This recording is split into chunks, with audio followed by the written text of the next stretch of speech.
Within the pantheon of Greek deities, we find a figure of compelling paradox, her allure lying perhaps in the inherent dichotomies she embodies, or perhaps due to some other inexplicable charm. Hecate is a wonder to admire. Despite millennia and centuries past, her influence remains palpable, with a dedicated following still prevalent in our contemporary age. To understand Hecate's story, we need to know about her family. She was born to the Titan Perseus and Asteria, which made her related to other powerful figures. Her mum's side of the family connected her to Artemis and Apollo, and she was also the sister of Leto. If we go even further back in her family tree, Asteria's parents were the Titans Coeus and Phoebe, while Perseus was the child of Creus and Eurybia. In Greek mythology, there are often different versions of stories. Some people say Hecate was the child of Zeus and Demeter, while others say she was the child of Zeus and Hera. But for our discussion, we'll stick with the first version of her parents. Hecate's mum's side of the family has a sad story. Zeus, looking for love, had a crush on Asteria, just like he did with her sister. He turned into an eagle to chase after Asteria because he liked her, but Asteria didn't like him back, so she turned into a quail to get away from him and hide in the sea. Zeus was upset that she didn't like him, so he turned her into a rock, which after some time became the island of Delos. This is an important place because it's where Apollo and Artemis, Asteria's nephews, were born. It's feasible that the tale of Hecate's mother, Asteria, is a later addition to the mythos, or perhaps the Asteria referenced is not related to our central figure, Hecate. I encourage open discussions and further inquiries in the comments. Now, let's shift our focus to more crucial aspects, specifically the historical references of Hecate. Hesiod's Theogony, written around 7th century BCE, provides the earliest mention of this goddess. Interestingly, she is absent from earlier existing poems, but this does not suggest that she was unknown in Greece before the 7th century. The Theogony presents some puzzling aspects concerning Hecate. The section featuring her appears somewhere out of place, disrupting the overall narrative flow. Some even speculate it may be a later addition and not of Hesiod's original composition. However, the characterization of Hecate in the text is notable. According to Hesiod, Hecate, born of Asteria, was highly revered by Zeus, the son of Cronus. He bestowed upon her splendid gifts, giving her dominion over the earth and the barren sea. Additionally, she held a significant place of honor in the starry heavens and was deeply respected by the immortal gods. The favor is quite remarkable, given that Hecate was not part of the Olympian pantheon. Hesiod's account does not stop there. It further highlights her power and influence. Cronus' son Zeus did not diminish her standing or seize any part of what hers amongst the former Titans was. As if by an ancient agreement, she retains her privileges on earth, in heaven, and at sea. This depiction suggests that Zeus, in his power, could have stripped her of her status, yet he opted not to. Could this have been due to fear, or did she play a significant role in his victory over the Titans? Hesiod presents her as an influential figure, capable of offering considerable assistance to whomever she pleases. She graces kings with her presence, influences public decisions, and favors individuals in society. In the carnage of war, she is a harbinger of victory and glory. She also bestows prosperity upon athletes competing in games, bringing honor to their families.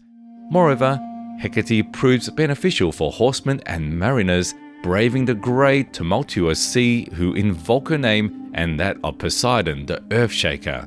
The glorious goddess possesses the power to bestow abundant hauls and, as swiftly, take it away.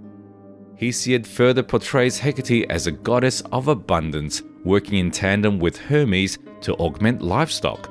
Whether it's the cattle, the herds of goats, or the flocks of sheep, she has the power to multiply their numbers from a few, or inversely, reduce the many to less. Being the only child, she enjoys high esteem among the immortal gods. Cronus' son Zeus entrusted her with the care of the young ones, from the moment they first witnessed the light of dawn, Eos. Since the beginning, she has been a nurturing figure to the young, a Chorotrophos, which adds to her divine reverence. As for Hecate's origins, they have sparked numerous discussions. The prevailing opinion traces her roots back to Caria, a historical region in Asia Minor. Here, incoming Hittite tribes mingled with indigenous residents before the Greeks' arrival. This lends credibility to the theory that Hecate was initially part of the Hittite pagan pantheon. Some propose that Hecate's iconography may have originated in Mesopotamia or Egypt before reaching Caria. Others contend that she is entirely a Greek invention. This perspective too holds its merit. Moving forward, we encounter another significant source, the Homeric hymn to Demeter, containing one of the most famous myths involving Hecate. This myth, some believe, laid the groundwork for the Eleusinian mysteries, initiation rites devoted to Demeter. Despite the name, these hymns are not authored by Homer, but derive from their name from their hexameter composition and their stylistic affinity with Homer's work. The true authorship remains shrouded in mystery.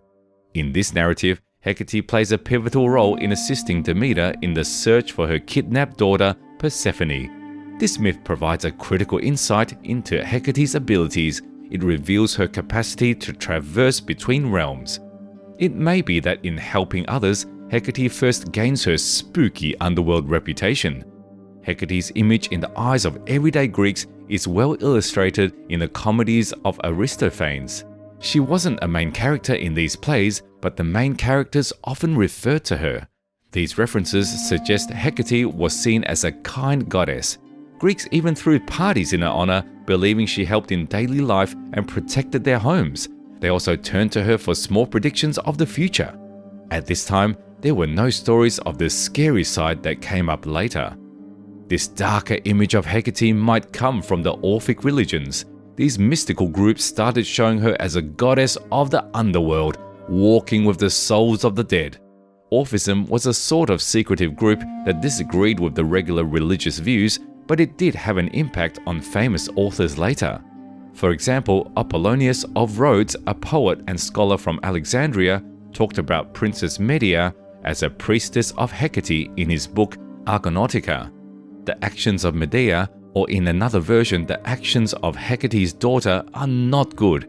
She killed her brother and father before running away with the Argonauts, and she was famous for knowing magic and spells. The Argonautica mentions Hecate as a scary goddess that made nymphs hide and rivers shake. So Hecate, who first was a protector of children and homes, started to become scarier. This continues in the Chaldean oracles, a mysterious and almost magical writing that hasn't survived completely. Hecate also shows up in the Chaldean oracles, a confusing and strange text. She seems to work as a translator, turning deep topics into something easier to understand. The oracles were likely written during deep thoughts or meditations, which may have included methods of changing awareness. Also, our current version of the text was put together based on notes from other thinkers, which would have changed the text. Porphyry, a Roman philosopher important to Neoplatonism, first tied Hecate's following to the moon. He described Hecate in three forms. As the newborn moon, she's shown in white clothes and golden sandals, carrying bright torches. The round basket she carries symbolizes crops growing due to light. As the full moon, she's a goddess of copper sandals, connected with animals like dogs, lions, bulls, and mares. There's also evidence of Hecate in less formal writings, like magical tablets written with curses to get rid of rivals in love or work. These tablets often ask for help from underworld gods, suggesting Hecate was seen as this type of god in a way. While Hecate and Artemis both have ties to the moon and are seen with a group of dogs, Hecate's dogs are as black as night, and their hunt is different among the dead and people of the underworld. Crossroads were seen as Hecate's special places, with statues of her put up and gifts made to her there. Greeks also put Hecate's statues near their homes to protect against her scary night visits or to ask for her protection against evil forces. This image is very different from the image by Hesiod. Love mythology content on YouTube? Check out these recommended videos for more mythology here on Weird Mythology.